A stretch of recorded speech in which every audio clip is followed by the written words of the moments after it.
Artyom ressortit sur le quai de la station et regarda autour de lui, hébété. Il venait d'accepter le marché le plus étonnant de toute sa vie. Ses recruteurs avaient refusé de lui préciser ce qu'il était censé trouver dans la réserve, lui promettant que les détails lui seraient communiqués plus tard, une fois à la surface. Et bien que l'idée qu'il pouvait s'agir du livre dont lui avait parlé Danila la veille lui traversa l'esprit, il n'osa pas en parler au brahman. Après tout, c'était dans un état d'ébriété bien avancé, la veille au soir, que son hôte si accueillant lui avait confié ce secret. Il avait donc des raisons de douter de sa véracité. On lui avait promis qu'il ne remonterait pas seul à la surface.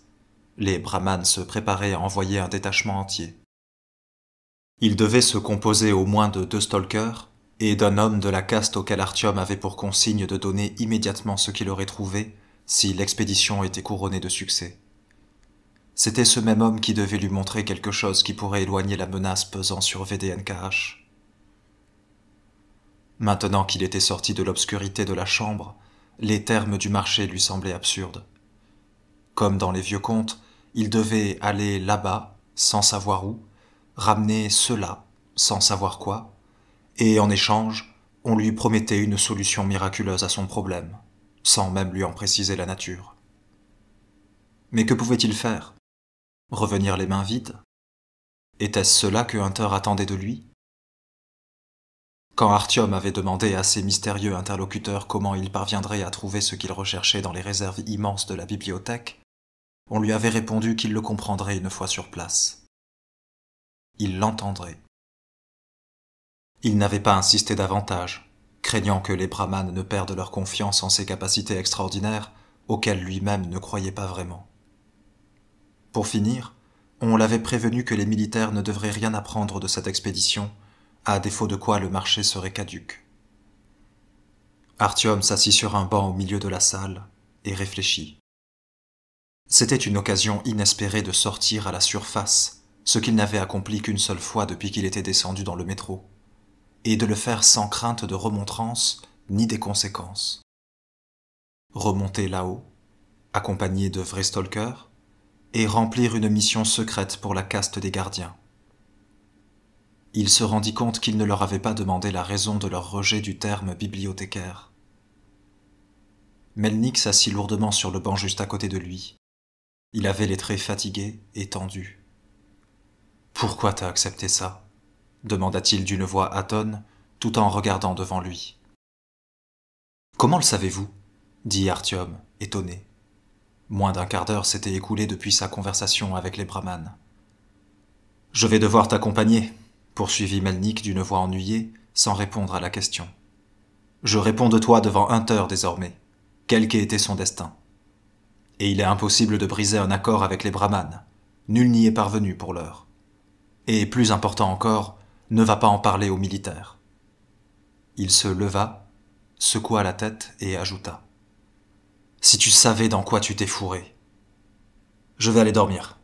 On monte ce soir. » « Mais vous n'êtes pas un militaire ?» lui demanda Artyom. « Je les ai entendus vous appeler colonel. »« Je suis bien colonel, mais on n'est pas du même service, » lança l'autre à contre-cœur.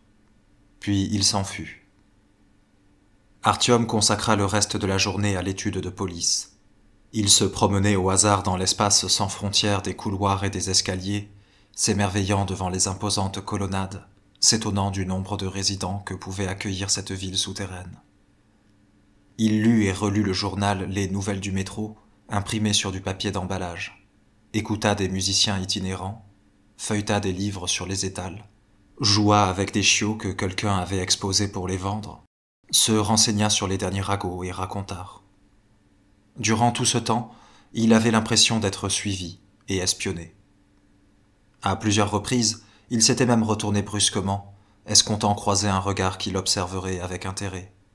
En vain. Il était au cœur d'une foule grouillante, et personne ne semblait s'intéresser à lui. Après avoir découvert un hôtel dans un des couloirs de correspondance, il y dormit quelques heures et se présenta à 10 heures du soir, ainsi qu'il était convenu, au poste de contrôle de la sortie extérieure de la Borovitskaya. Melnik était en retard, mais les factionnaires avaient été prévenus et proposèrent à Artyom de patienter avec une tasse de thé. Un garde âgé, qui s'était interrompu pour lui servir le breuvage bouillant dans une chope émaillée, reprit son récit. Et donc voilà, on m'avait assigné à écouter les fréquences radio. Ils espéraient toujours capter un signal des bunkers de commandement au-delà de l'Oural. Mais ça ne servait pas à grand-chose. Les premières frappes avaient visé toutes les positions stratégiques. L'arrondissement Ramenki, rasé. Les résidences secondaires dans les environs de Moscou, avec les caves à plus de 30 mètres de profondeur, oblitérées. Ils auraient sans doute pu épargner les Ramenki. Ils essayaient de ne pas trop toucher les populations civiles. Nul ne savait à l'époque que c'était une guerre, jusqu'au bout, quand plus rien n'a d'importance. Et donc voilà, ils auraient pu épargner les Ramenki, mais juste à côté il y avait un centre de commandement. Alors ils ont mis le paquet. Et dans ces cas-là, les pertes civiles, ce ne sont, comme on dit, que des dommages collatéraux. Mais tant que personne n'y croyait vraiment, les chefs m'ont collé dans un bunker près de l'Arbatskaya à scanner les ondes radio. Au début, je captais pas mal de trucs.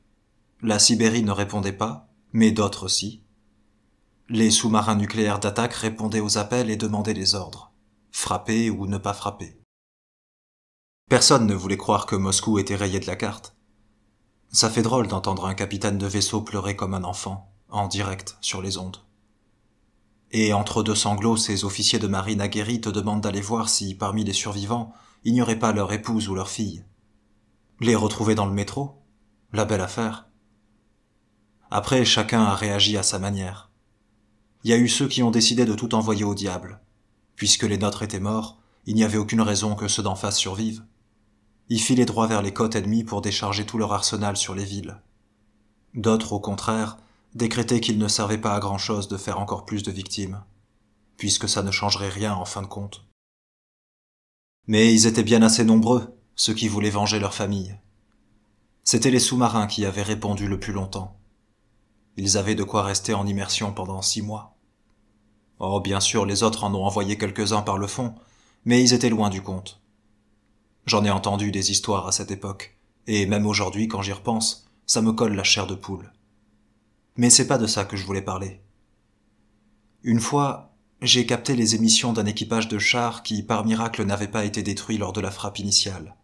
Ils devaient rejoindre une autre unité ou je ne sais plus quoi. Les gars disposaient de la nouvelle génération de blindage qui les protégeait des radiations. Ils étaient 3 dans leur engin.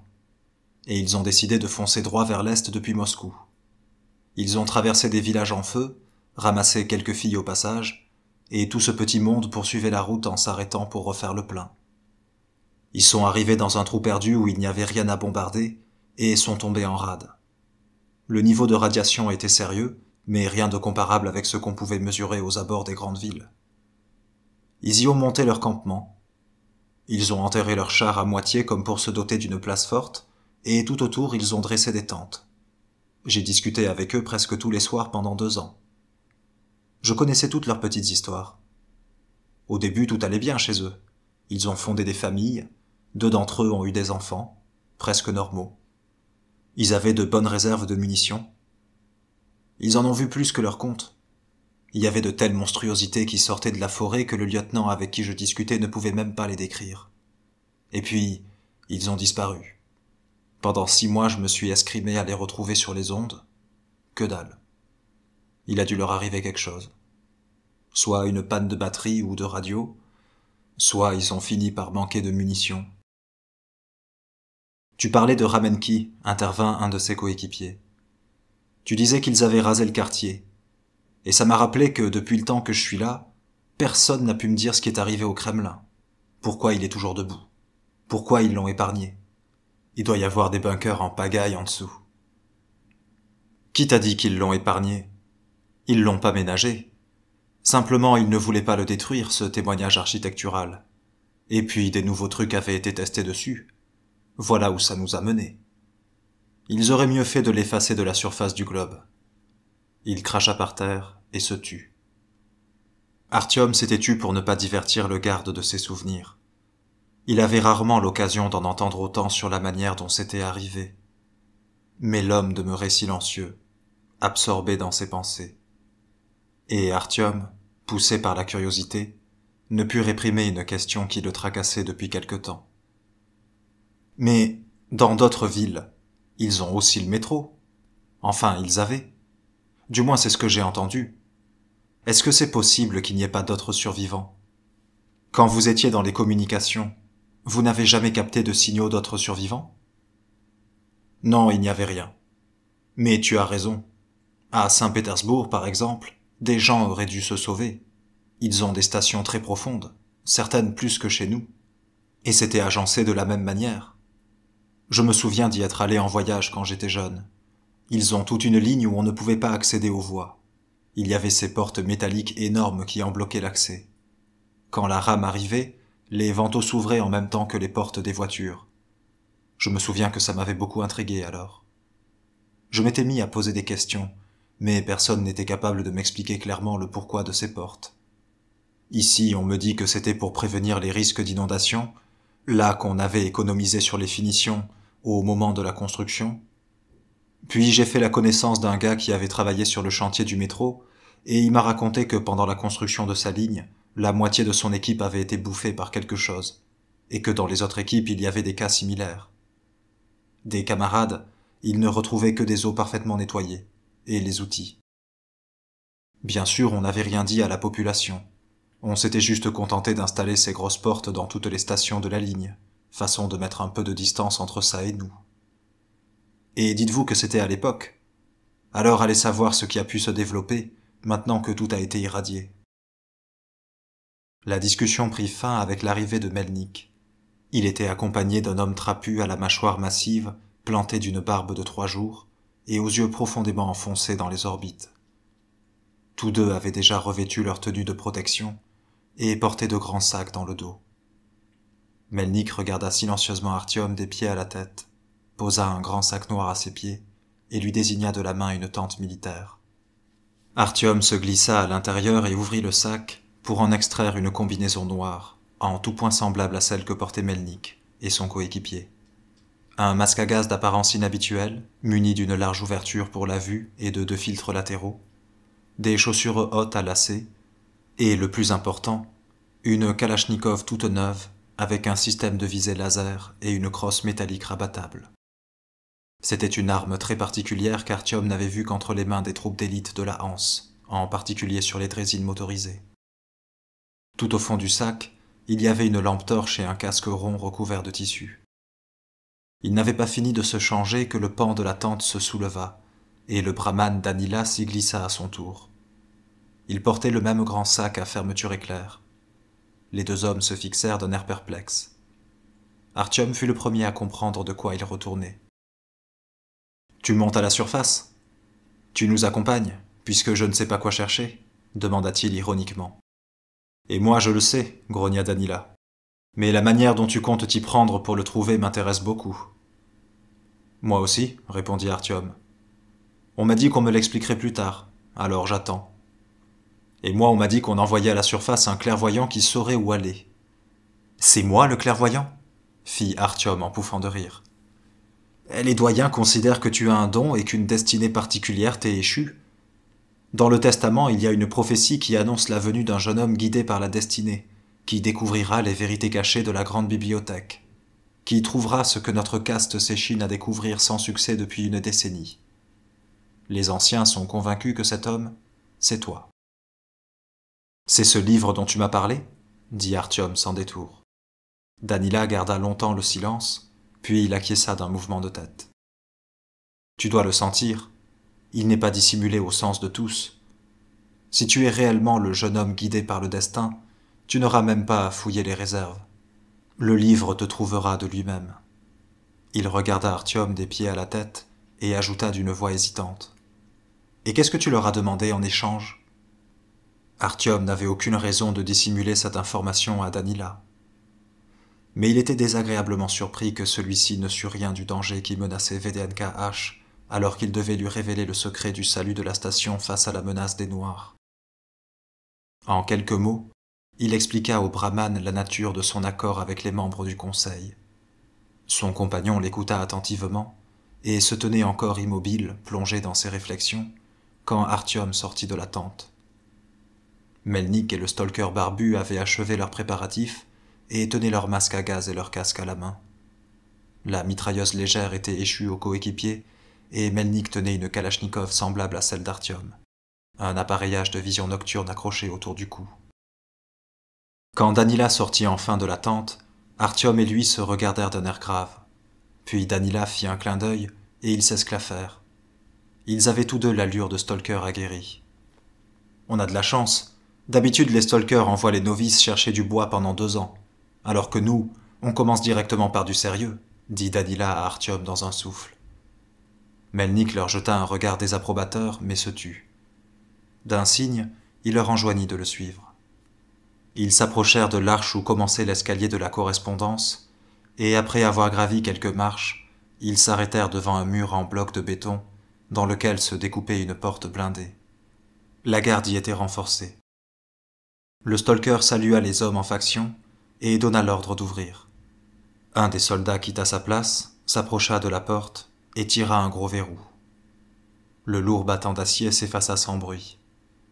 Melnik laissa passer ses 3 équipiers, salua les hommes de la garde et sortit à son tour. Derrière la porte s'étendait une zone tampon d'environ 3 mètres entre le mur et le portail hermétique. 2 soldats et un officier y étaient postés, tous 3 lourdement armés et harnachés. Avant d'ordonner l'ouverture du rideau métallique, Melnik décida de donner une instruction rapide aux novices.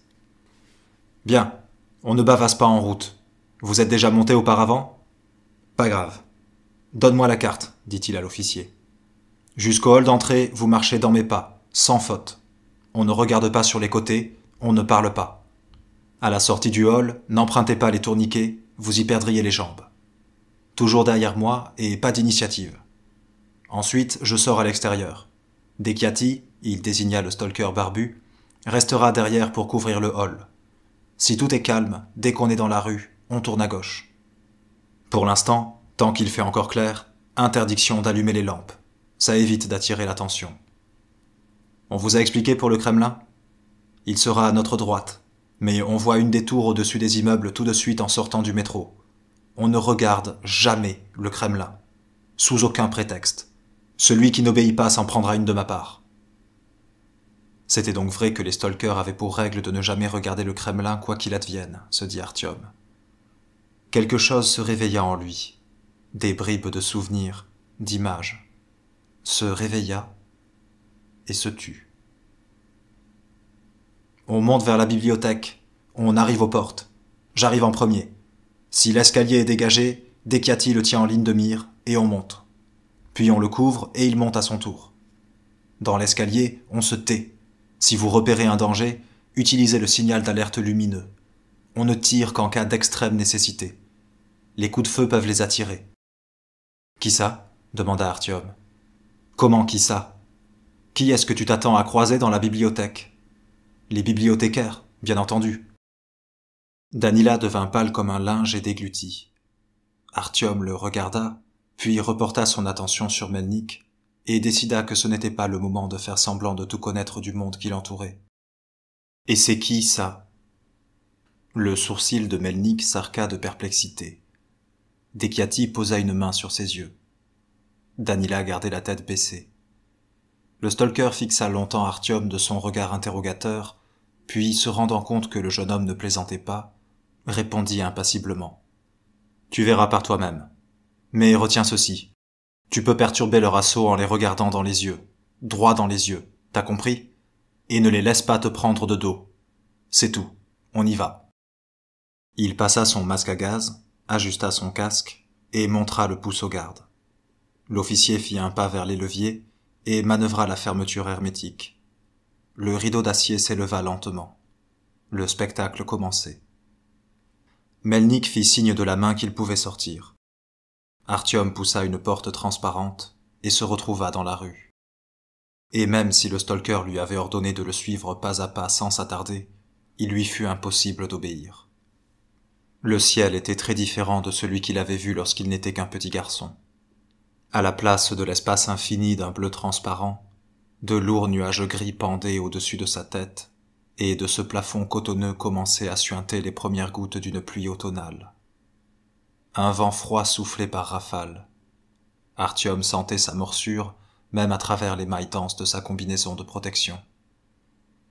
L'espace qui s'étendait devant lui, à droite, à gauche, était si incroyablement vaste qu'il ne pouvait l'embrasser d'un seul regard.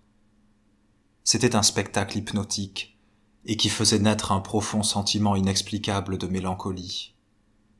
L'espace d'une seconde, Artyom voulut retourner dans la station Borovitskaya, sous terre, se sentir protégé par des murs tout proches, plongé dans la sécurité et le confort d'un espace clos et borné.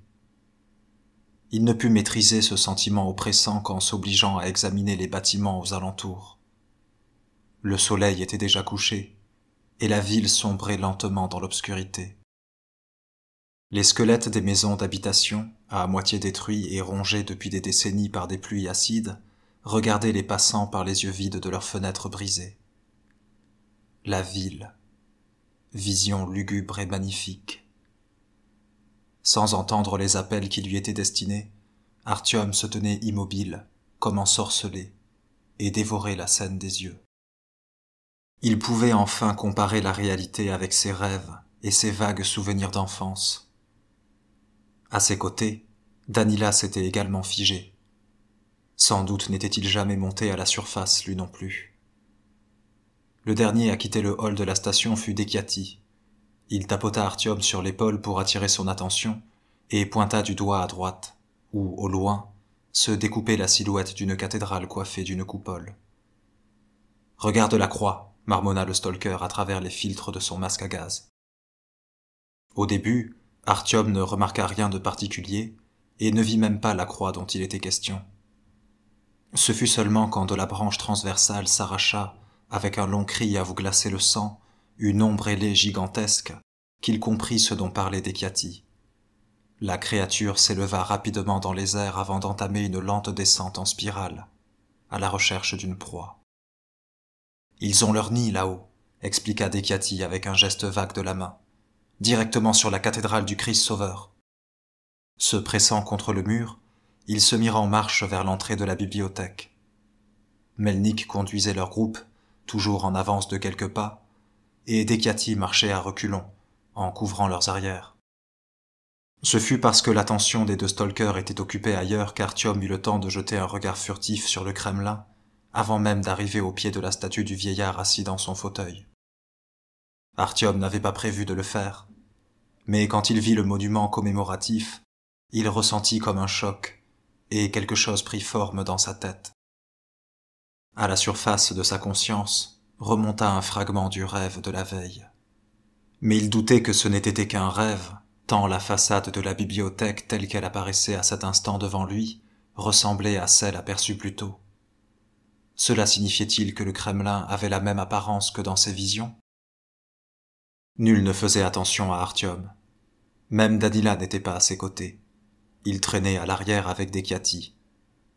C'était le moment ou jamais. Sa gorge s'assécha, le sang battit à ses tempes. L'étoile au sommet de la tour brillait réellement. « Hé, Artyom! Artyom !» Quelqu'un le secouait violemment par l'épaule. Sa conscience engourdie se réveillait avec difficulté. Le faisceau vif d'une lampe torche le frappa dans les yeux. Artyom cligna et se protégea le visage de la main. Il était assis par terre, le dos appuyé contre le socle de granit de la statue. Danila et Melnik, le regard inquiet, étaient penchés sur lui. « Les pupilles ont rétréci, » observa Melnik. « Mais comment t'as pu manquer son départ ?» La question était adressée à Dekiati qui se tenait non loin et ne quittait pas la rue des yeux. « Il y avait quelque chose derrière nous qui faisait du bruit. Je pouvais pas faire autrement que de reculer, » dit le stalker pour se justifier. « Comment je pouvais deviner qu'il serait aussi prompt à nous fausser compagnie ? En moins d'une minute, il a presque rejoint le manège. Encore un peu et il partait pour de bon. Heureusement que notre brahman était là. » Le stalker asséna une tape dans le dos de l'intéressé. « Elle brille !» dit Artyom d'une voix faible à Melnik, puis il se tourna vers Danila et répéta. « Elle brille !»« Oui, elle brille !» répondit ce dernier d'une voix apaisante. « On t'a dit de ne pas regarder, imbécile !» lança Melnik, une fois certain que toute menace avait disparu. « Tu vas écouter tes aînés un jour ?» Sur ces dernières paroles, il gratifia le jeune homme d'une taloche bien sentie. Le casque amortit l'effet pédagogique et Artyom resta assis à battre des paupières. Après une bordée de jurons, Melnik le saisit par les épaules, le secoua fermement et le remit sur ses pieds. Artyom commençait à recouvrer ses esprits. Il se sentit honteux de son impuissance à résister à la tentation. Il restait immobile à étudier ses chaussures sans oser lever les yeux sur Melnik. Mais celui-ci n'avait pas le temps de lui faire la morale. Dekiati venait d'attirer son attention. D'un signe, le stalker appela son supérieur et colla l'index à l'un des filtres, lui intimant le silence. Artyom décida de ne plus quitter Melnik d'une semelle et de ne regarder les tours mystérieuses sous aucun prétexte. Quand il rejoignit Dekiati, Melnik se figea à son tour. Le stalker barbu désignait quelque chose du doigt, au loin, dans la direction opposée au Kremlin, là où la perspective kalinine dressait vers les cieux ses chicots d'immeubles détruits. Artyom, qui s'était approché silencieusement des deux hommes, pour jeter un bref coup d'œil par-dessus leurs épaules, comprit aussitôt la situation. En plein milieu de la perspective, à 600 mètres de leur position, dans la clarté déclinante, il aperçut 3 silhouettes humaines, immobiles. Mais étaient-elles bien humaines? À une telle distance, Artyom n'aurait pas pu certifier que c'étaient bien des hommes. Mais ils étaient de taille moyenne et se tenaient sur leurs 2 jambes. Rien que cela donnait un peu d'espoir. « C'était qui » chuchota-t-il d'une voix rauque. Il essayait à travers sa vitre embuée de deviner par lui-même s'ils avaient affaire à des hommes ou à ces aberrations dont il avait entendu parler. Melnik, d'un mouvement de tête, indiqua qu'il n'en savait pas plus que lui. Il dirigea vers les 3 silhouettes le faisceau de sa lampe torche et lui fit décrire 3 mouvements circulaires. Puis il l'éteignit. En réponse, au loin, une lampe s'alluma à son tour et décrivit également 3 cercles avant de s'éteindre. La tension retomba d'un coup. Artyom le ressentit même un instant avant que Melnik ne fasse signe de se détendre. « Des stalkers », expliqua le barbu. « Sache-le désormais, 3 cercles avec la lampe, c'est un signal de reconnaissance. Si ceux que tu aperçois te répondent à l'identique, tu peux sans crainte aller à leur rencontre. On est entre nous. S'il n'y a pas de lumière, ou si la séquence n'est pas la même, tu mets les voiles, immédiatement. Mais s'ils ont une lampe torche, ça veut dire que ce sont des gens, pas des créatures de la surface, objecta Artyom. Quel est le pire, lâcha Melnik. Et sans autre explication, il gravit les marches en direction de l'entrée de la bibliothèque. La lourde porte en chêne, de la taille de 2 hommes, céda lentement, comme à regret. Les gonds rouillés émirent des grincements hystériques. Melnik se glissa à l'intérieur en collant sur la visière du masque à gaz l'équipement de vision nocturne, son AK dans l'autre main contre lui. Quelques instants plus tard, il fit signe aux autres de le rejoindre. Face à eux, s'étendait un long couloir bordé des ossatures métalliques abîmées de porte-manteaux, signalant l'emplacement d'un ancien vestiaire. Plus loin, à la lueur déclinante du jour filtrant depuis la rue, se dessinaient les marches de marbre d'un escalier majestueux qui montait à l'étage. Le plafond de ce hall d'entrée culminait à 15 mètres, et à mi-hauteur, on distinguait le garde-corps forgé des galeries de l'étage. Un silence profond régnait dans ce vaste espace qui répercutait sourdement le moindre bruit de pas. Les murs du vestibule étaient couverts d'une mousse animée d'un léger mouvement, comme une respiration, et du plafond pendaient jusqu'au sol des plantes étranges qui ressemblaient à des lianes aussi épaisses qu'un bras. Leurs tiges renvoyaient des reflets huileux à la lueur des lampes torches. Elles étaient couvertes de grandes fleurs difformes au parfum étouffant et entêtant. Elles aussi ondulaient imperceptiblement, et Artyom ne voulut pas savoir si c'était à cause des courants d'air qui s'infiltraient dans le bâtiment par les fenêtres brisées de l'étage ou de leur volonté propre. « Qu'est-ce que c'est » demanda-t-il à Dekiati en prenant une liane dans sa main. « La verdure » murmura l'autre entre les dents. « Des plantes d'intérieur irradiées, voilà ce que c'est. Du liseron. Bien développé, les bougres. » À la suite de Melnik, ils arrivèrent au pied de l'escalier, et alors que Dekiati les couvrait, commencèrent leur ascension, plaqués contre le mur de gauche. En tête du groupe, le stalker ne quittait pas des yeux le carré noir de l'entrée vers d'autres salles, alors que ses compagnons balayaient du faisceau de leurs lampes les murs de marbre et le plafond rongé par la mousse et la rouille. Le large escalier de marbre qu'ils empruntaient conduisait au second niveau du vestibule. Il n'était pas couvert, aussi les 2 niveaux de cette entrée monumentale ne formaient qu'un seul et même grand espace. L'étage dessinait un U renversé dont la partie centrale accueillait le palier, et les 2 branches latérales étaient composées d'alcôves où se tenaient de petites armoires en bois. La majorité d'entre elles étaient pourries ou brûlées, mais certaines semblaient avoir servi la veille. Chacun des compartiments de ce mobilier comportait des centaines de petits tiroirs. « C'est le grand index !» expliqua à voix basse Danila, en regardant autour de lui avec vénération.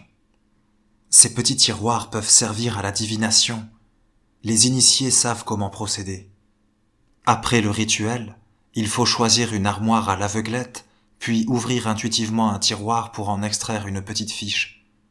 Si le rituel a été effectué convenablement, alors le titre du livre te révélera l'avenir, te mettra en garde ou te portera chance. » L'espace d'une seconde, Artyom voulut s'approcher du meuble le plus proche pour savoir dans quelle section de cet index des destins il avait été inscrit. Mais son attention fut divertie par une toile d'araignée géante de plusieurs mètres d'envergure qui s'étendait devant une fenêtre brisée dans l'angle le plus éloigné. Dans les filaments fins, mais visiblement très solides, était pris un oiseau de taille impressionnante, encore en vie, comme le prouvaient les spasmes qui le secouaient. Pour son plus grand soulagement, Artyom n'eut pas l'occasion d'apercevoir le tisserand de ce piège formidable. Il n'y avait pas d'autre présence dans l'immense vestibule. Melnik fit signe à tous de s'arrêter. « Maintenant écoute, dit-il à Artyom, mais n'écoute pas ce qui est à l'extérieur. Essaie d'entendre ce qui est à l'intérieur de toi, dans ta tête. Le livre doit t'appeler. Les doyens des brahmanes pensent qu'il se trouve dans une des rangées de la réserve principale. Mais l'infolio peut se cacher n'importe où. Dans une des salles de lecture, sur un chariot oublié, dans un couloir, dans la petite table d'une surveillance. C'est pour ça qu'avant de chercher un chemin jusqu'à la réserve, il te faut entendre sa voix d'ici. Ferme les yeux. Détends-toi. » Artyom plissa les yeux et se concentra sur l'écoute. Dans le noir absolu, le silence se fragmentait en des dizaines de petits bruits. Le grincement des étagères en bois, les errances des courants d'air dans les couloirs, des bruissements incompréhensibles, des hurlements provenant de la rue, le bruit semblable à la toux d'un homme âgé provenant des salles de lecture, mais rien de semblable à un appel, à une voix. Artyom se tint ainsi figé durant de longues minutes, retenant son souffle qui pouvait l'empêcher de distinguer dans la cacophonie des livres morts la voix d'un livre vivant. « Non » lâcha-t-il en secouant la tête d'un air coupable, après avoir enfin ouvert les yeux. « Il n'y a rien. » Melnik se tut. Danila garda aussi le silence, mais Artyom surprit son regard de déception, qui était suffisamment éloquent.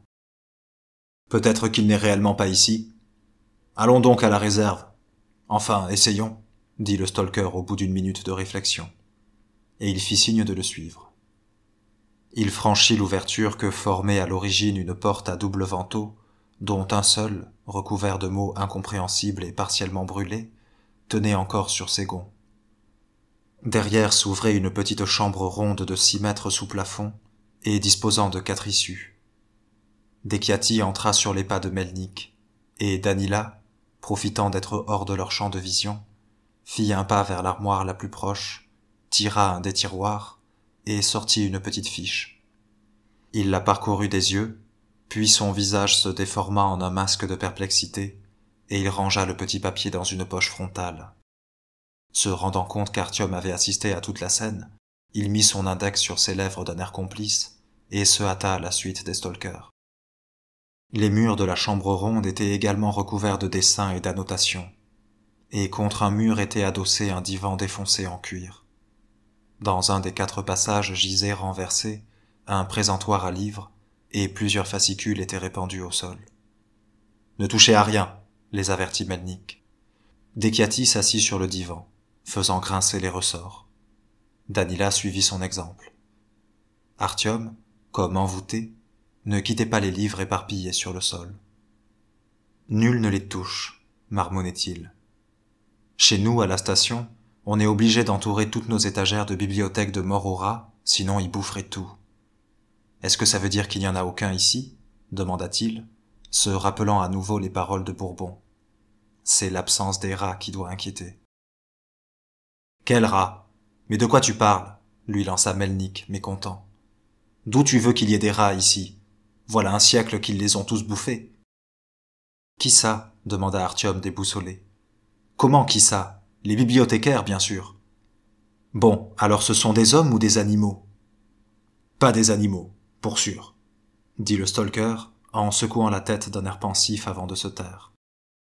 Une porte massive en bois qui se trouvait au fond d'un des passages grinça longuement.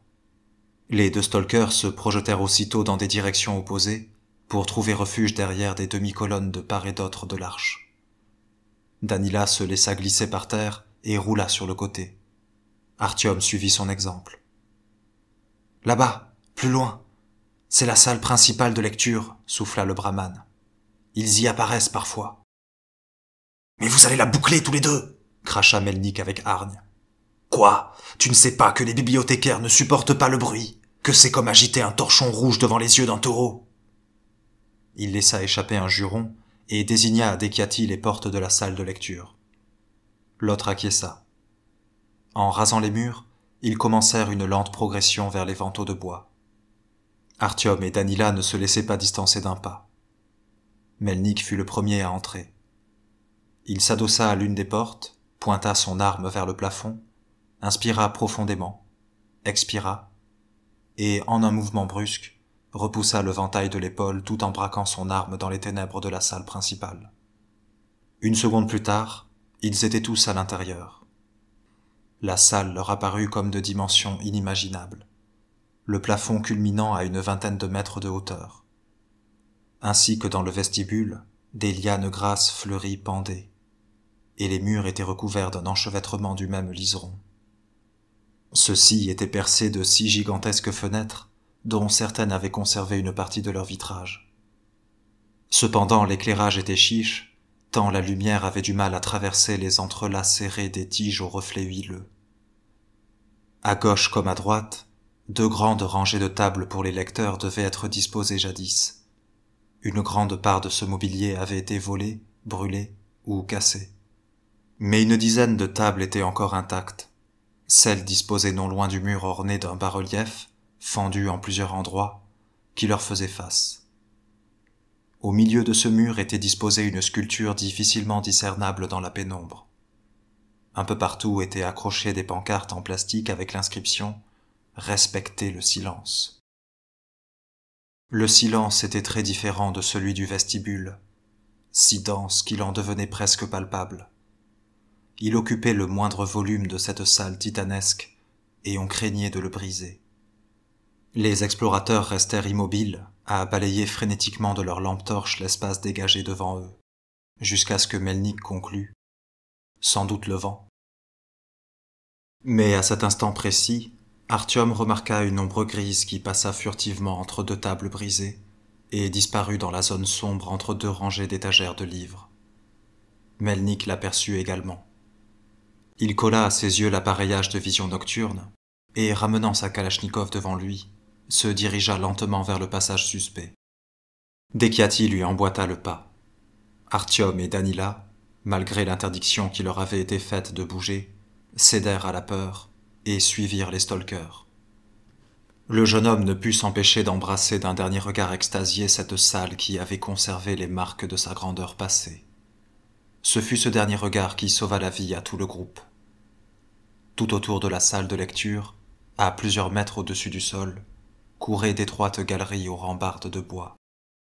Elles permettaient d'accéder aux fenêtres, ainsi qu'à des locaux de service fermés par des portes en bois, de chaque côté de l'ancien bas-relief, et dans le mur près duquel il se tenait. Des escaliers jumeaux encadraient la sculpture au fond de la salle, et leurs pendants symétriques montaient de part et d'autre des portes d'entrée. C'était justement par ces escaliers auxquels il tournait le dos que descendaient lentement et subrepticement des silhouettes grises, voûtées. Il y en avait plus d'1 dizaine, dont la taille aurait été celle d'Artyom si elle n'était pas pliée en 2, de sorte que leurs longues pattes antérieures, qui rappelaient curieusement des bras, effleuraient par moments le plancher.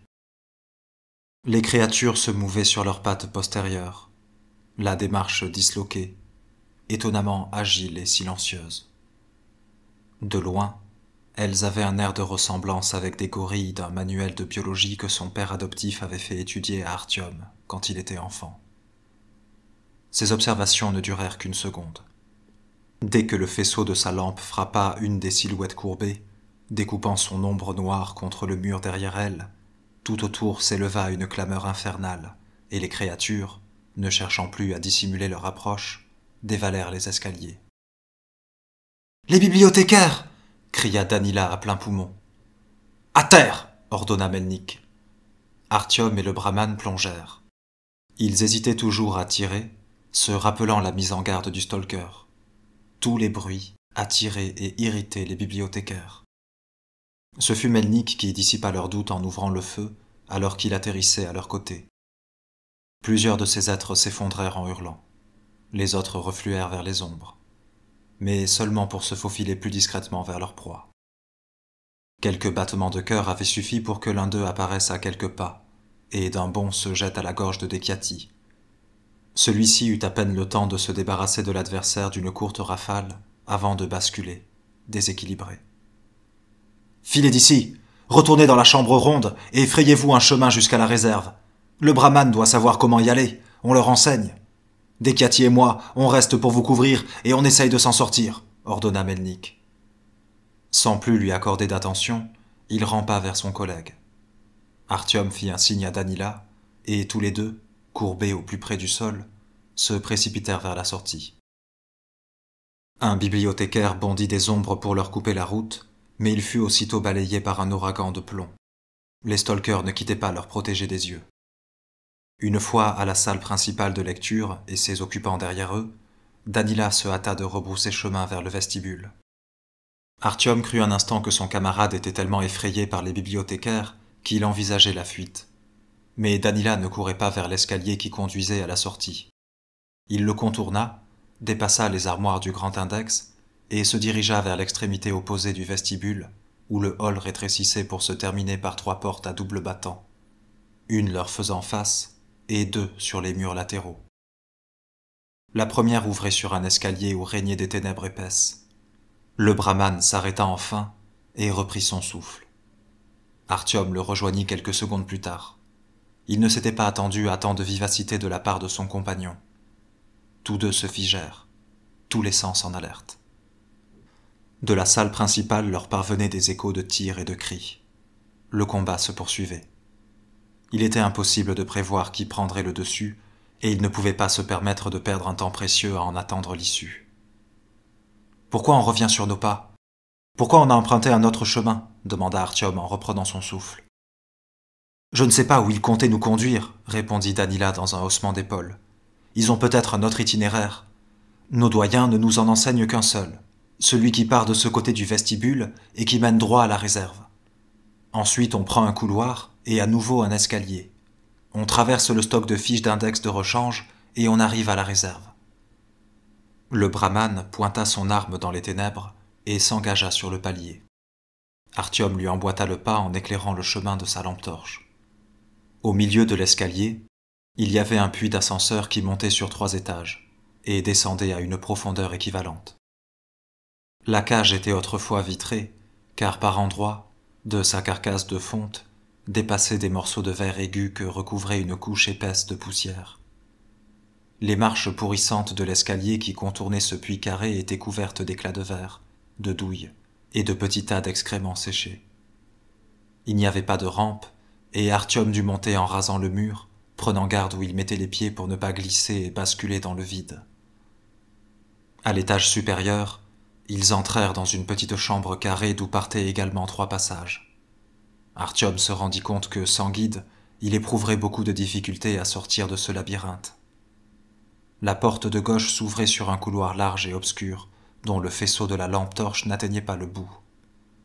Celle de droite était barrée par des planches clouées en croix, et sur le mur, quelqu'un avait écrit à la suie « Ne pas ouvrir, danger de mort ».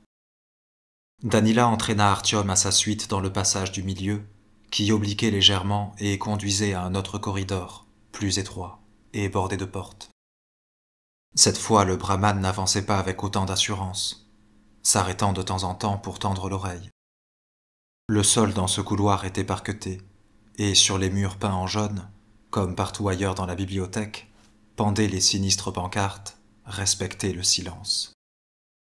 Derrière les portes qui étaient ouvertes, on apercevait des pièces et des cabinets de travail saccagés. Par celles qui étaient fermées s'échappaient parfois des bruissements, et à une occasion, Artyom crut même entendre des bruits de pas. En juger par le visage de son coéquipier, ce bruit n'augurait rien de bon, et ils s'empressèrent de quitter les lieux au plus vite.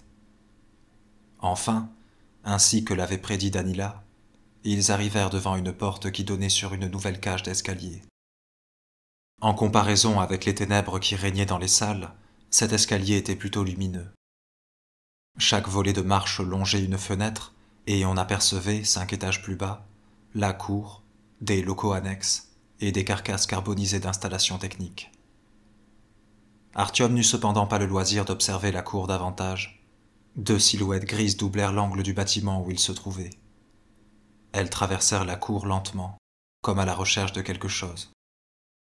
Soudain, l'une d'elles se figea, leva la tête et darda son regard sur la fenêtre derrière laquelle il se tenait. Le jeune homme s'accroupit précipitamment, et son compagnon l'imita sans hésiter. « Les bibliothécaires » demanda-t-il dans un souffle. Artyom acquiesça d'un mouvement de tête. Danila passa la main sur le plexiglas de son masque à gaz, comme s'il pouvait éponger la sueur qui perlait sur son front. Puis il se reprit et entraîna le jeune homme à sa suite dans l'ascension précipitée de l'escalier. Un étage plus haut, ils s'enfoncèrent à nouveau dans un dédale de couloirs. Enfin, le brahman, l'air incertain, s'arrêta devant une enfilade de portes. « Je n'ai aucun souvenir de cet endroit, » dit-il, perdu. « Nous devrions être à l'entrée de l'index de réserve, mais on ne nous avait pas prévenu qu'il y avait plusieurs couloirs d'accès. » Il s'absorba dans ses pensées, puis fit timidement jouer la clenche de l'une des portes. Elle était verrouillée, à l'instar de toutes les autres. Danila secoua la tête en signe d'incompréhension et d'incrédulité, puis réessaya les poignées une à une. Artyom l'imita sans plus de résultat. « C'est fermé !» dit-il d'une voix désespérée. Danila fut soudain pris de légers tressautements. Artyom le regarda, inquiet, et s'écarta d'un pas. Le brahman riait. « On devrait peut-être frapper » lança-t-il, sans parvenir à réprimer un gloussement. Puis il ajouta « Excuse-moi, c'est les nerfs ?» Artyom sentit l'hilarité déplacée le gagner à son tour. Toute la tension accumulée durant l'heure écoulée se faisait sentir, et malgré ses efforts, il ne put retenir un rire bête. L'espace d'1 minute, adossé au mur, ils rirent à gorge déployée. « On devrait frapper !» répéta Artyom, qui se tenait les côtes et regrettait de ne pouvoir retirer son masque à gaz pour essuyer les larmes qui inondaient ses yeux. Il fit un pas vers la porte la plus proche et frappa 3 coups. 1 seconde plus tard, 3 coups sonores retentirent de l'autre côté. La gorge d'Artyom s'assécha aussitôt, et son cœur battit la chamade. Quelqu'un se tenait derrière ce battant, qui les écoutait rire, et attendait. Attendait quoi? Danila posa sur lui des yeux fous de terreur et recula, alors que de l'autre côté, quelqu'un frappa à nouveau, plus fort, avec insistance. Alors Artyom fit ce que Sukhoi lui avait appris des années plus tôt. Il se décolla du mur et frappa violemment du pied dans la serrure d'une porte voisine. Il n'escomptait pas la réussite de sa manœuvre. Pourtant la porte s'ouvrit avec fracas, la serrure d'acier arrachée à sa gangue de bois pourri. La pièce qui apparut n'avait rien de commun avec celle qu'ils avaient traversée jusqu'à présent. L'air y était irrespirable, saturé d'humidité, et dans les faisceaux lumineux des lampes de poche, on voyait que la petite salle abritait une dense végétation insolite. Des tiges épaisses, de lourdes feuilles grasses, des fragrances si concentrées qu'elles traversaient les filtres des masques à gaz, le sol recouvert d'un enchevêtrement de racines et de troncs, des épines, des fleurs. Certains végétaux plongeaient leurs racines dans des pots de fleurs ou des cuves. Des lianes familières entouraient et supportaient de petites armoires, en tout point semblables à celles du grand vestibule. mais pourrie de part en part, ainsi que les deux compagnons purent s'en rendre compte quand Daniela essaya d'en ouvrir un tiroir, à cause de l'humidité élevée. « L'index de réserve !» fit le brahman avec un soupir de soulagement. « Ce n'est plus très loin. » Derrière eux, on frappa plusieurs coups sur la porte, puis on fit jouer précautionneusement la poignée. Écartant les lianes du canon des Kalachnikovs tout en évitant soigneusement les racines rampantes, Artyom et Daniela se hâtaient de traverser ce lugubre jardin secret caché au cœur de la bibliothèque. À l'autre extrémité de la salle, il y avait également une porte, non verrouillée cette fois. Un dernier couloir, puis enfin ils s'arrêtèrent. Ils étaient dans la réserve. Cela se sentait tout de suite. De la poussière de livres flottait dans l'air. La bibliothèque respirait paisiblement dans le bruissement inaudible de ses milliards de pages. Artyom parcourut l'endroit des yeux. Il lui semblait percevoir l'odeur qu'il préférait depuis sa plus tendre enfance, celle des vieux livres. Il posa sur Daniela un regard interrogateur. « Nous y voilà. »« Alors ?»« Alors, ça fait peur ?» répondit Artyom, se méprenant sur le sens de la question. « Est-ce que tu entends le livre ?» précisa son coéquipier. « D'ici, on doit pouvoir entendre sa voix plus distinctement. » Artyom ferma les yeux et s'efforça de se concentrer. Dans sa tête résonnait une turbulente vacuité, comme dans un tunnel abandonné. Au bout d'un moment, il se remit à distinguer à nouveau tous les petits bruits qui remplissaient la bibliothèque, mais rien qui ressemblât à une voix, à un appel. Pire, il ne ressentait rien du tout. Et à supposer que la voix qu'évoquait Daniela et les autres brahmanes fût une manifestation d'une toute autre nature, le problème demeurait inchangé. « Non, rien du tout, » fit-il en écartant les bras. « D'accord, » lâcha Daniela en soupirant, après un instant de silence. « Allons explorer un autre niveau. Il y en a 19 en tout. On poursuit les recherches jusqu'à ce qu'on trouve le livre. Le retour nous est interdit les mains vides. » Ils montèrent de plusieurs niveaux par des escaliers de service en béton avant de retenter leur chance. Cet étage était en tout point semblable à celui qu'ils avaient quitté. Ils venaient d'entrer dans une pièce de taille moyenne aux fenêtres vitrées, au plafond envahi d'une végétation tombant sur des tables de travail, dont partaient deux couloirs aux murs recouverts d'étages de livres qui semblaient courir à l'infini. La hauteur sous plafond du niveau dépassait à peine les 2 mètres, contrastant avec l'immensité du vestibule et de la salle principale de lecture. On se sentait contraint tant pour se mouvoir que pour respirer. Sur les rayonnages se serraient des milliers d'ouvrages différents, dont certains donnaient l'impression de ne jamais avoir été ouverts, dans un parfait état de conservation. La bibliothèque semblait jouir d'un microclimat particulier, même après des décennies d'abandon. Entouré de ces merveilleuses richesses, Artyom oublia l'espace d'un moment la raison de sa présence et partit explorer une des allées, examinant le dos des reliures et les caressant avec vénération. Daniela n'intervint pas dans un premier temps, pensant que son coéquipier venait de percevoir l'appel du livre. Mais quand il comprit enfin ce dont il s'agissait, il saisit brutalement la main d'Artyom et l'entraîna plus loin. Les couloirs se succédaient.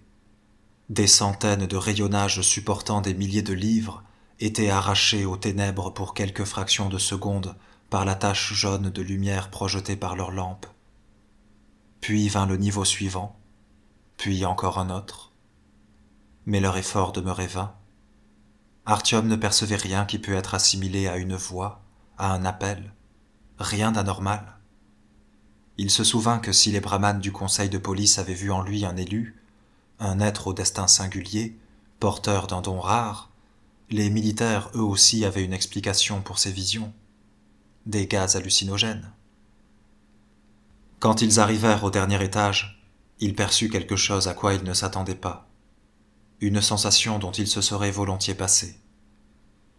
C'était l'impression indistincte d'une présence étrangère, similaire à la peur qu'on ressentait dans les tunnels. Tous les étages qu'ils avaient parcourus étaient abandonnés, dépourvus de signes de présence des bibliothécaires ou d'autres êtres hantant ce vaste édifice. Mais d'un coup, l'envie de se retourner devenait permanente, oppressante. On avait le sentiment d'une présence attentive derrière les étagères. Danila posa la main sur l'épaule d'Artyom et pointa le faisceau lumineux sur sa chaussure. Le long lacet que le brahman n'avait pas bien attaché traînait derrière lui. « Je vais le refaire. En attendant, vois si tu ne sens pas quelque chose malgré tout, » chuchota-t-il en s'accroupissant. Artyom acquiesça et avança lentement, pas à pas, se retournant à chaque seconde vers le brahman. Celui-ci avait du mal à nouer le lacet glissant, les mains engoncées dans les gants épais. Poursuivant sa progression, le jeune homme éclairait chaque nouvelle rangée d'étagères qui s'ouvrait à sa droite, puis d'un mouvement brusque, braquait la lampe à gauche, s'efforçant d'apercevoir les ombres grises difformes des bibliothécaires entre les rangées de livres poussiéreux et rabougris par le temps. Quand il fut éloigné de son compagnon d'une trentaine de mètres, il entendit soudain distinctement un bruissement à 2 rangées d'étagères devant lui. Sa kalachnikov était déjà armée. Collant sa lampe au canon de l'arme, Artyom couvrit d'un bond la distance qui le séparait de la travée où se terrait quelqu'un. 2 rangées d'étagères remplies de livres jusqu'au plafond qui courait à l'infini. Personne. Il fit volte-face. Avait-il laissé l'ennemi l'abuser et le prendre à revers? Personne. Artyom cessa de respirer et tendit l'oreille. Rien, excepté un bruissement illusoire de pages que l'on tourne. Il revint dans l'allée principale et éclaira Danila qui se débattait avec son lacet. Personne. Personne. Sans aucune précaution, il rebroussa chemin en courant. La tache de lumière de sa lampe sautait d'un côté à l'autre de la travée, éclairant des rangées d'étagères toujours identiques. Où était-il resté? À une trentaine de mètres derrière? C'était bien cela, une trentaine de mètres. Pas d'erreur possible, il devait être là. Mais il n'y avait personne. Où avait-il bien pu aller sans avertir Artyom? Pourquoi n'avait-il pas riposté si on l'avait attaqué? Que s'était-il passé? Que pouvait-il se passer? Non, il avait rebroussé chemin trop loin. Danila devait être bien plus près. Mais il n'était nulle part. Artyom se sentit perdre le contrôle de lui-même. Un sentiment de peur panique le gagnait. Il s'arrêta à l'endroit où il avait laissé Danila refaire son lacet et s'adossa à une étagère, quand des profondeurs de la rangée de livres lui parvint une voix sourde, inhumaine, qui se brisa en un glapissement terrifiant. « Artyom !» Le souffle coupé d'effroi, le plexiglas de son masque à gaz embué, Artyom se tourna dans la direction d'où provenait l'appel, et, s'efforçant de stabiliser le canon de son arme, se dirigea au son de la voix. Artyom. C'était tout près désormais. Soudain, un mince faisceau de lumière apparut derrière les rayonnages, qui filtraient à travers une rangée de livres disjoints au niveau du sol. Le rayon allait et venait, comme si quelqu'un promenait la lampe de gauche à droite. Un tintement métallique parvint jusqu'aux oreilles du jeune homme. « Artyom !» À peine audible. C'était cette fois un chuchotement ordinaire, et la voix appartenait indubitablement à Danila. Artyom, soulagé, fit un grand pas en avant, espérant voir son coéquipier. Mais à cet instant, à 2 pas devant lui, résonna à nouveau le lugubre glapissement guttural qu'il avait entendu plus tôt. Le faisceau de la lampe poursuivait ses allers-retours sur le sol. « Artyom !» l'appela cette voix étrange. Il fit un pas de plus, regarda à droite, et sentit ses cheveux se dresser sur la tête. Les rayonnages s'interrompaient là, et dans la niche ainsi formée, Danila était assis dans une flaque de sang. Son casque et son masque à gaz gisaient, arrachés, à quelques pas de lui. Le teint livide, les yeux ouverts, il était encore conscient, et ses lèvres essayaient de former des mots inaudibles. Dans son dos, fondu dans les ténèbres, se dissimulait une silhouette grise, difforme. Une main longiligne, osseuse, couverte d'un poil dur argenté, une main, et non une patte, aux ongles puissants, recourbés, jouait pensivement avec la lampe torche de Danila. La deuxième était plongée dans l'abdomen ouvert du brahman. « Tu es venu !» souffla Danila. Tu es venu. Fit la voix grinçante dans son dos, imitant à la perfection ses intonations. Le bibliothécaire, derrière moi. Je suis fini de toute façon. Tire. Tue-le, demanda Danila d'une voix faiblissante. Tire. Tue-le. Répéta l'ombre. La lampe roula lentement à gauche pour revenir à son point de départ et réitérer son parcours. Artyom se sentit au bord de la folie. Dans sa tête tournaient les paroles de Melnik, l'avertissant que les échos des tirs attiraient ces créatures de cauchemar. « Va-t'en » dit-il au bibliothécaire, sans s'attendre à être compris. « Va-t'en » reprit la créature avec une douce intonation. Sa main continuait de fourrager dans les entrailles du brahmane, lui arrachant un râle de douleur, alors qu'une goutte de sang traçait une ligne grasse de la commissure de ses lèvres vers son menton. « Tire !» dit Danila, un peu plus fort, en faisant appel aux dernières forces qui lui restaient. « Tire !» exigea le bibliothécaire derrière lui. Tuer son nouveau camarade de ses propres mains et attirer d'autres monstres, ou laisser le brahmane mourir et se sauver pendant qu'il en était encore temps. Le sauver lui était exclu. Son abdomen déchiqueté déversait devant lui son contenu, et il lui restait moins d'1 heure à vivre.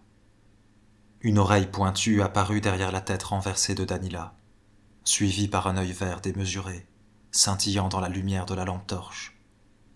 La tête du bibliothécaire quitta lentement, comme timidement, l'ombre du brahmane. Ses yeux cherchaient ceux d'Artyom. Ne pas détourner le regard, regarder tout droit, droit vers lui, droit dans ses pupilles fendues, animales. Comme il était troublant d'apercevoir dans ses yeux effrayants, improbables, des lueurs de raison. Maintenant qu'ils étaient proches, le bibliothécaire n'évoquait plus du tout un gorille, ni même un singe. Son faciès de carnassier couvert de fourrure, sa gueule au croc acéré s'ouvrant jusqu'aux oreilles, et ses yeux immenses, le privaient de toute ressemblance avec une espèce qu'Artyom eût rencontrée au cours de sa vie, ou aperçue dans un livre. Le face-à-face dura une éternité. Plongé dans le regard de la créature, il n'était plus capable d'en détacher les yeux. Il fallut que Danila gémisse plaintivement pour qu'Artyom recouvre ses esprits, et braquant le point rouge de son viseur au milieu du front bas, velu, du bibliothécaire, bascula le régime de tir au coup par coup. Entendant le léger déclic, la créature se réfugia à nouveau derrière Danila, en sifflant haineusement. « Va-t'en » lança-t-elle soudain, en imitant à la perfection l'intonation initiale d'Artyom. Le jeune homme se figea, hébété. Cette fois, le bibliothécaire ne se faisait pas l'écho de ses mots. Il les avait retenus, en avait compris le sens. Était-ce possible? « Artyom, tant que je peux parler, » dit Danila en s'efforçant de concentrer son regard, qui devenait plus vague à chaque instant. « Dans la poche, j'ai une enveloppe. On m'a dit de te la remettre si tu trouvais le livre. »« Mais je n'ai rien trouvé, » répondit Artyom en secouant la tête. « Pas grave. Je sais, moi, pourquoi tu as accepté cette mission. Tu n'agis pas en égoïste. Peut-être que ça pourra t'aider. Moi, ça m'est égal maintenant de remplir ou non ma mission. L'important, rappelle-toi, que police t'est désormais interdit. S'ils apprenaient que tu n'as rien trouvé, si les militaires apprenaient, passe par d'autres stations. Et maintenant tire, parce que ça fait vraiment mal. J'en peux plus. « Peux plus. Mal. » répéta le bibliothécaire en mélangeant les mots. Sa main bougea brusquement dans l'abdomen de Danila, provoquant une violente convulsion. Le brahmane hurla. Le spectacle était devenu insupportable à Artyom. Faisant fi de la prudence, il bascula le sélecteur sur le tir automatique, ferma les yeux et pressa la détente, arrosant d'une longue rafale son coéquipier et la bête qui se tapissait derrière lui. Le grondement soudain de l'arme déchira le silence de la bibliothèque. Il fut suivi d'un hurlement strident, puis le silence revint. Les livres poussiéreux, tels une éponge, absorbèrent l'écho. Quand Artyom ouvrit à nouveau les yeux, tout était fini. Sentant le sang se glacer dans ses veines et ses pommes se couvrir de sueur, il s'approcha et éclaira le tableau effroyable devant ses yeux. Le bibliothécaire avait laissé tomber sa tête fracassée par le plomb sur l'épaule de sa victime, se dissimulant derrière le brahmane même dans la mort. Puis, d'un air dégoûté, Artyom le poussa de la pointe de sa chaussure, et il bascula en arrière. Il était mort. Aucun doute n'était permis. Détournant le regard du visage de Danila, réduit en bouillie sanglante, Artyom entreprit d'ouvrir hâtivement sa combinaison protectrice. Les vêtements s'imprégnaient rapidement d'un sang noir, et dans l'air frais de la réserve, on voyait s'en dégager des volutes de vapeur. Le jeune homme sentit la nausée le gagner. La poche intérieure. Les doigts dans les gants épais n'étaient pas assez habiles pour défaire le dernier bouton. Peut-être étaient-ce ces gants qui avaient retardé Danila d'une minute, une minute qui lui avait coûté la vie. Au loin, on entendait distinctement des bruissements. Puis ce furent des échos de pieds nus dans un couloir. Artyom se retourna nerveusement et balaya l'espace du couloir de sa lampe torche. Rassuré par l'absence de tout danger immédiat, il reprit son combat contre le bouton, qui céda enfin. De ses doigts raides, il saisit au fond de la poche une enveloppe de papier gris protégée par une pochette plastique. Outre l'enveloppe, il trouva un morceau de carton rectangulaire imprégné de sang, celui-là même que le brahmane avait pioché dans le tiroir de la petite armoire de l'index dans le vestibule. Le carton lisait « Chnourkov, irrigation et perspectives de production agricole dans la République socialiste soviétique du Tadjikistan. Douchambe, 1965. » Le nom commun Chnourok signifie « lacet » en russe. Les piétinements et des voix inintelligibles semblaient maintenant très proches. Le temps était compté. Artyom ramassa l'arme de Danila, et la lampe torche tombait des mains crochues du bibliothécaire, puis s'élança vers la sortie, courant aussi vite qu'il le pouvait le long des rangées interminables d'étagères. Il n'était pas sûr qu'on le poursuivait. Le bruit de ses propres pas et la pulsation du sang dans ses oreilles l'empêchaient d'entendre s'il y avait du bruit dans son dos. Ce ne fut qu'une fois arrivé dans la cage d'escalier, et après avoir dévalé les marches de béton, qu'il s'en souvint. Il ignorait à quel étage se trouvait la porte par laquelle ils étaient entrés dans la réserve. Il pouvait bien sûr descendre au rez-de-chaussée, briser la fenêtre du palier et sauter dans la cour. Artyom s'arrêta un instant et baissa les yeux. Au beau milieu de la cour se tenaient plusieurs monstres gris, immobiles, la gueule levée et regardant la fenêtre. Le regardant, lui. Il se raidit, s'aplatit contre le mur et reprit doucement sa descente. Maintenant que le vacarme de ses bottes ne résonnait plus dans l'escalier, il entendit plus haut des bruits de pas, de pieds nus, qui approchaient. Il perdit alors tout le contrôle qui lui restait et reprit de plus belle sa course dans l'escalier. À chaque nouvel étage, il cherchait frénétiquement du regard une porte familière, ne la trouvait pas, et s'élançait plus bas, ou s'arrêtait et se terrait dans un coin sombre lorsqu'il lui semblait entendre des pas proches, scrutait désespérément des couloirs étroits et silencieux, et s'élançait de nouveau dans l'escalier, soit pour rejoindre l'étage inférieur, soit pour remonter 2 étages plus haut, au cas où il aurait manqué la sortie la première fois. Il comprenait bien que le bruit infernal qu'il faisait en cherchant désespérément l'issue de ce labyrinthe attirerait inévitablement tous les monstres vivants dans la bibliothèque. Mais il était incapable de se calmer, et continuait sa recherche vaine et insensée. Alors qu'il rejoignait une nouvelle fois la cage d'escalier, il distingua avec horreur, devant une vitre brisée, une silhouette familière, pliée en 2. Il fit marche arrière, plongea dans le premier couloir qu'il s'offrait à lui, s'adossa au mur, pointa son arme vers l'ouverture, où, selon ses calculs, devait apparaître le bibliothécaire, et retint son souffle. Silence. La bête n'osait pas le poursuivre seule, ou bien elle attendait qu'il commette une erreur en quittant son abri. Mais il n'avait pas besoin de rebrousser chemin. Le couloir se prolongeait encore. Après une seconde de réflexion, Artyom entama la retraite, tout en gardant l'ouverture en ligne de mire. Le couloir s'incurvait. Au début de sa courbure, des gravats jonchaient le plancher au pied d'une brèche, ouverture ténébreuse dans le mur sombre. Obéissant à une intuition, Artyom s'y glissa et pénétra dans une pièce remplie de mobilier cassé. Le sol était couvert de photographies déchirées et de morceaux de pellicule. Une porte entr'ouverte laissait filtrer un ray de lumière blafarde. Posant précautionneusement les pieds sur les lattes traîtresses du parquet grinçant, il traversa la chambre et glissa le regard par l'embrasure de la porte.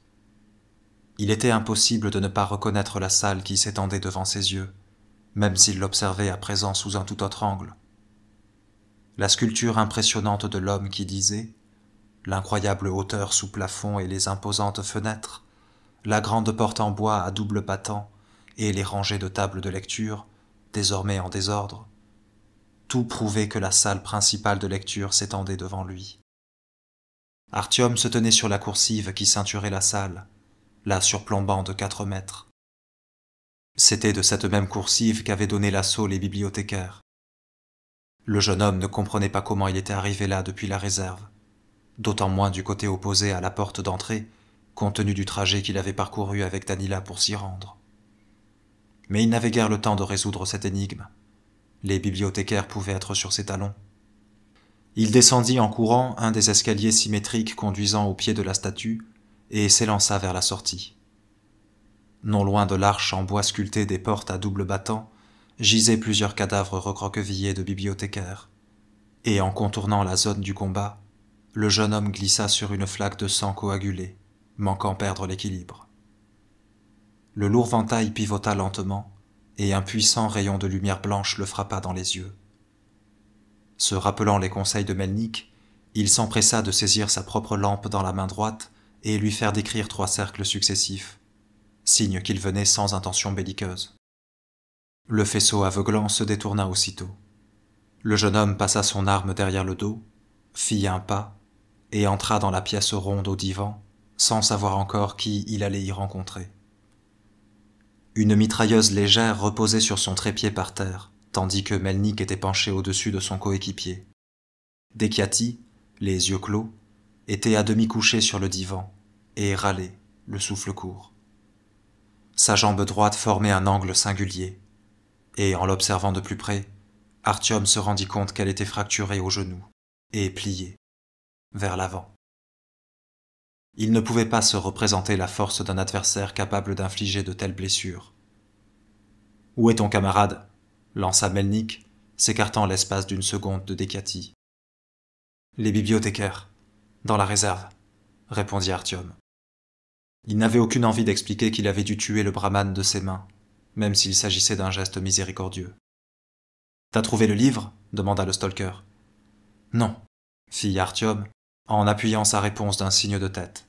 « Je n'ai rien entendu, rien senti. »« Aide-moi à le lever. Non, prends plutôt son sac, et le mien aussi. Tu vois l'état de sa jambe? C'est à peine s'ils ne la lui ont pas arrachée. Il faudra que je le porte sur mon dos. » Artyom rassembla tout le barda, 3 sacs à dos, 2 AK et la mitrailleuse légère. L'ensemble devait peser pas moins de 30 kilos. Il eut toutes les peines du monde à les soulever. Melnik, qui avait chargé son coéquipier sur son dos, devait également fournir un effort surhumain. Et le court trajet jusqu'à la sortie de l'édifice leur prit plusieurs longues minutes. Ils ne croisèrent aucun bibliothécaire sur leur chemin jusqu'aux portes.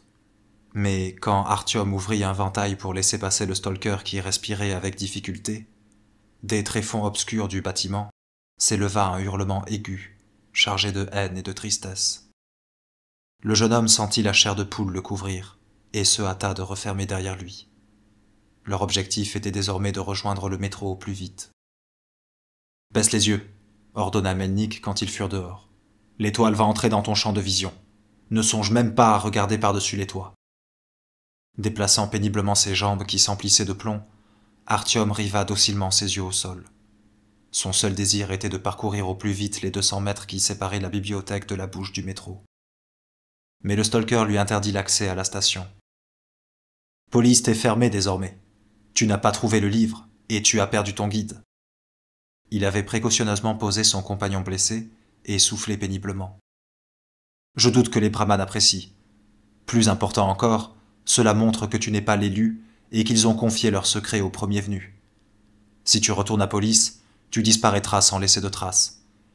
Ils ont des spécialistes pour ça, même si ce sont des intellos. Moi-même, je ne pourrai rien faire pour te protéger. Il faut que tu partes, et le mieux est que tu te rendes à la Smolenskaya. C'est tout droit, il n'y a pas beaucoup de bâtiments et tu n'as aucune raison de t'enfoncer dans des ruelles. Tu peux t'en tirer, si tu y arrives avant le lever. Quel lever ? Demanda Artyom sans comprendre. Apprendre qu'il devait se rendre seul à la surface dans une autre station de métro éloignée, s'il devait en croire la carte de pas moins de 2 kilomètres, lui fit l'effet d'un coup de massue. Du soleil. Les hommes sont des animaux nocturnes, et il vaut mieux pour eux ne pas se montrer en surface durant la journée. Il y a de telles créatures qui sortent se faire dorer au soleil, tu regretterais 100 fois d'y avoir fourré le nez. Et je ne te parle pas de la lumière. Tu serais aveugle en moins de 2, avec ou sans lunettes teintées. « Mais comment je vais faire pour y aller seul ?» demanda Artyom, qui n'en croyait toujours pas ses oreilles. « N'aie pas peur. Il te suffit de marcher tout droit. Tu sors sur la perspective Kalinine et tu vas tout droit, sans dévier. Ne marche pas en plein milieu de la chaussée, mais ne te colle pas trop aux bâtiments non plus. Ils sont tous occupés. Tu marches jusqu'à croiser une autre grande perspective. C'est le Sadovo Koltso. Là, tu tournes à gauche, et toujours tout droit jusqu'à un immeuble carré avec du parement en pierre claire. C'était la maison de la mode, jadis. Tu trouveras tout de suite. De l'autre côté par rapport au Sadovo Koltso, il y a un grand bâtiment à moitié détruit. C'est un centre commercial. Juste après la maison de la mode. Cherche une grande arche jaune où est écrit « Station de métro Smolenskaya ». Tu tournes là et tu arriveras sur une petite placette, une cour intérieure. Impossible de manquer l'entrée de la station. Si tout est calme, descends. Ils ont une entrée toujours ouverte et gardée pour leurs stalkers. Frappe au portail. 3 coups rapides, 2 lents et encore 3 rapides. Ils ouvriront. Tu leur dis que tu viens de ma part et tu m'attends là-bas. Moi, je descends d'Ekiati à l'hôpital et je me mettrai en route. J'y serai avant midi. Je t'y retrouverai. Garde les armes, on ne sait jamais. Mais sur la carte, il y a une autre station plus proche, l'Arbatskaya, objecta Artyom. Cette station existe en effet, mais il vaut mieux ne pas en approcher. Je pense que tu n'en auras pas envie de toute manière. Quand tu passes devant, change de trottoir. Avance rapidement, mais sans courir. C'est tout. Ne perds pas de temps, conclut le stalker. Et il poussa Artyom vers la sortie. Le jeune homme avait renoncé à discuter. La première Kalachnikov sur l'épaule, l'autre en main, armé, il sortit dans la rue et rebroussa chemin vers la statue commémorative en se protégeant les yeux de la main droite, pour ne pas poser par mégarde le regard sur les étoiles scintillantes du Kremlin.